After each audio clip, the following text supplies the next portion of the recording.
বাংলাদেশ একটা বিষয়ে পৃথিবীর চ্যাম্পিয়ন এখন। আপনাদের সবার জানা আছে হয়তো, তবু আমি আবার বলবো, পৃথিবীর চ্যাম্পিয়ন কিসে? জালিয়াতি।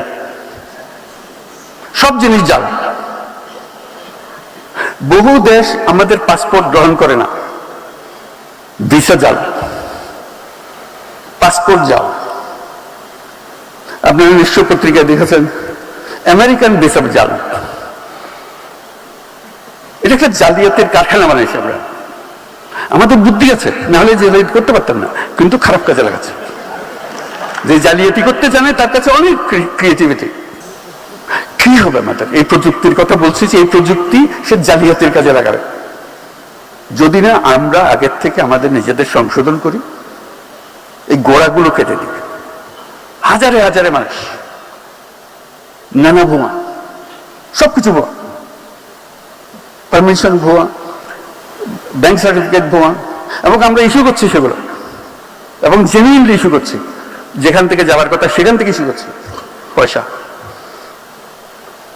কাজেই আমাদেরকে প্রযুক্তিতে আসতে হলে ন্যায্য জিনিস নিয়ে আসতে হবে। জালিয়াতির কারখানা, এই দেশ জালিয়াতির কারখানা হবে না, হবে না, হবে না। এটাকে আমরা করতে চাই না।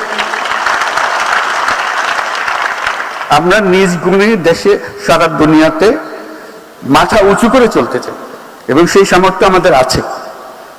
আমাদের আশ্বাস হলো সবার জন্য চাকরি দেব। ধরে নিয়েছি মানুষকে চাকরি করতে হবে, ভাগ্যে আর কিছু নাই। আমি সবাই বোঝানোর চেষ্টা করছি এটাকে সম্পূর্ণ ভুল জিনিস। এই চাকরির বিষয়টা এসছে দাসপ্রথার থেকে। আগে দাস ছিল, সেটার একটা উন্নত ভার্সন হলো আমি দাস নই, আমাদের মাসিক বেতন দিবা বা বছরে কিছু দিবা,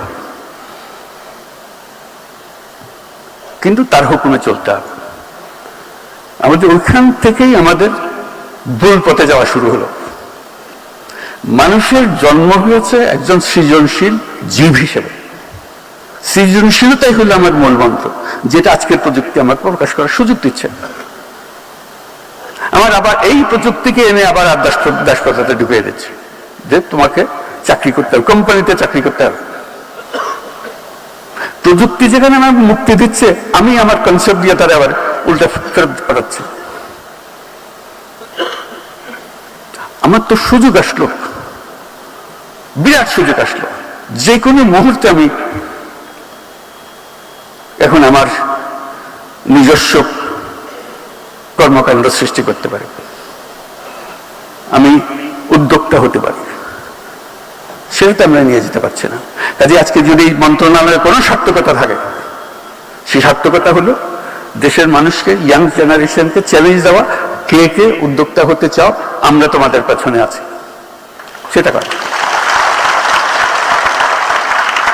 তরুণদের মধ্যে কত শতাংশ উদ্যোক্তা হলো প্রতি বছর নতুন, সেটা দেখানোই হলো এই মন্ত্রণালয়ের সার্থকতা। এবং তার গোড়াটা হলো প্রযুক্তি।